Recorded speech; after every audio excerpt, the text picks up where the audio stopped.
mu buzima ikintu cyo gufasha n'ikintu cya nyacyo n'ikintu cy'ukuri gituma umwanya n'umwanya ushobora kubona impinduka mu buzima bwawe, cyangwa se kikaba ikintu gituma Imana iguhezagira.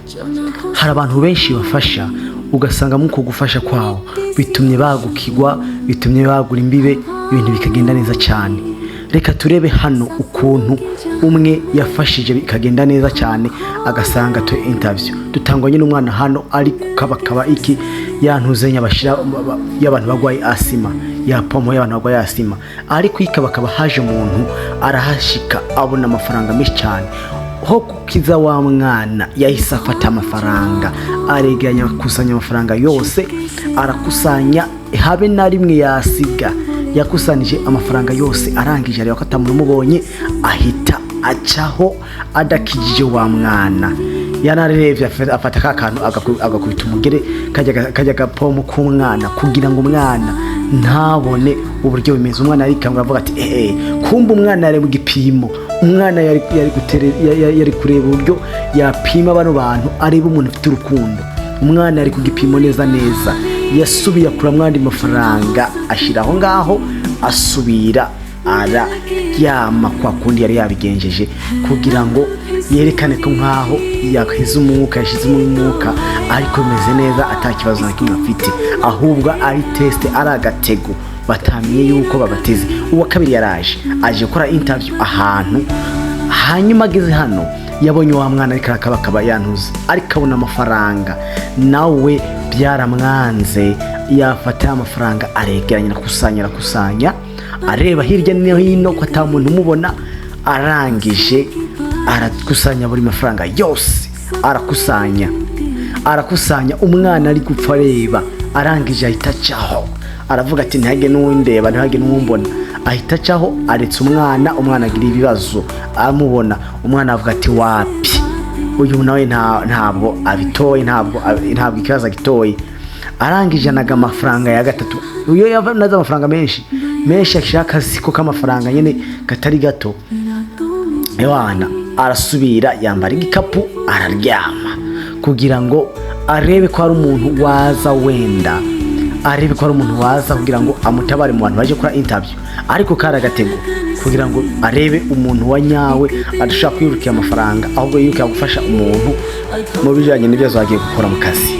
Byarashitse yarahageze, arangije abona wa mwana, arangije afataga kuma mwana amahagurukije agira mu pome. Umwana ati reka ati akanagatigoreka ati ubundi ati abantu bose banciyeho barengana bagenda, ariko wewe uramfashije, ati ntabwo rero ngwaye, ntabwo ufite ikibazo na kimwe, ahubwo kwari kugira ngo ndebe uburyo abantu baza kwitwara muri kano gakino turiko turakina, ariko wewe uri umunyamahirwe cyane, uratsinze. Genda hariya anyo kugira ngo urebe ko ari ikintu ko byagenda.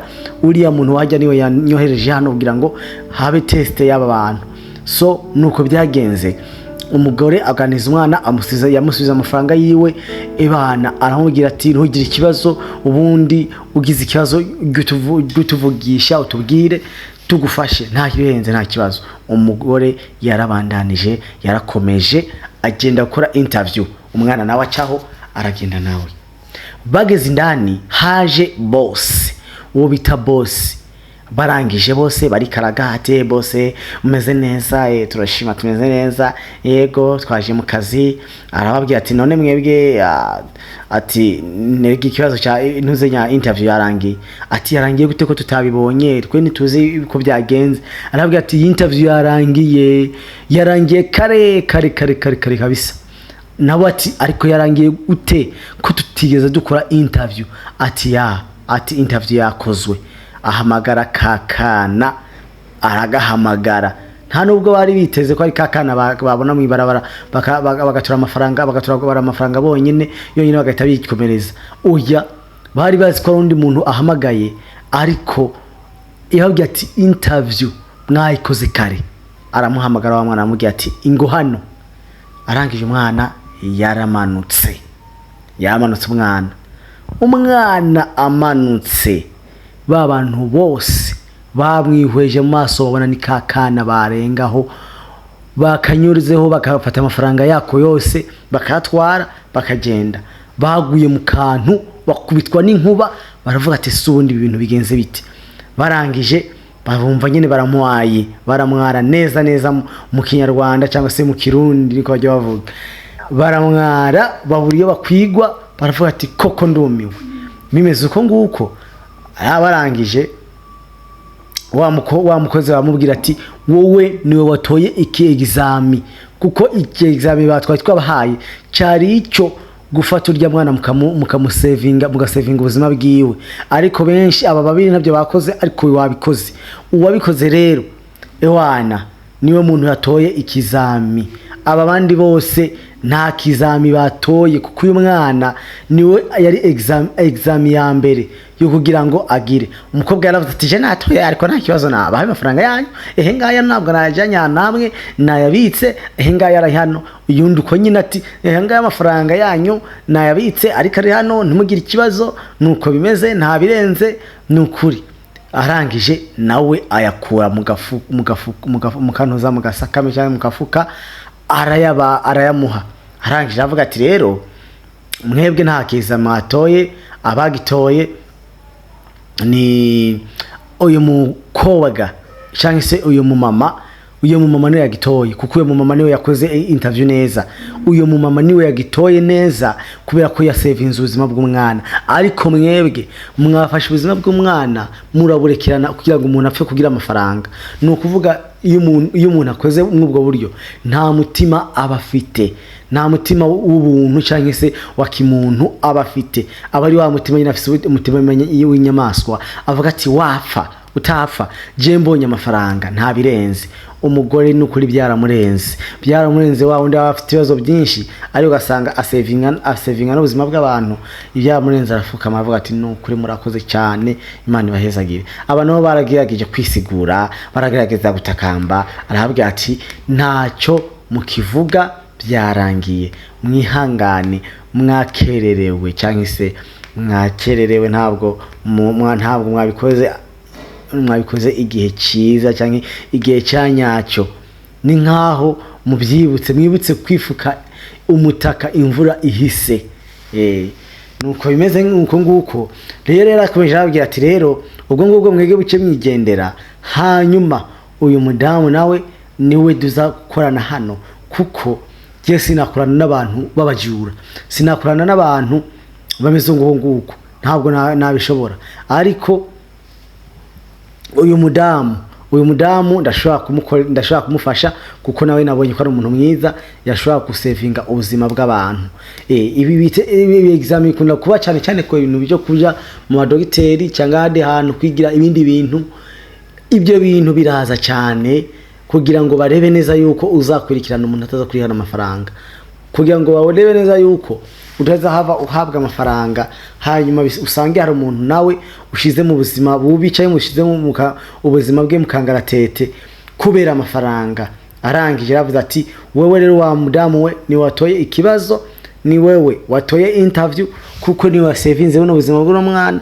Ariko abandi byanze ntabwo bigeze basevinga no buzima bw'uno mwana, bavyirengagije, babigira nkaho mengo ninjiji, ntabyo babona, ntabyo bareba, bafata amafaranga barigendera. Ubwo ngubwo rero bamaze kwigendera, bituma umwana iyaba byari ibintu bya nyabyo atari gufata ubufasha byihuse, ashaka no kuba yagezweho yapfuye.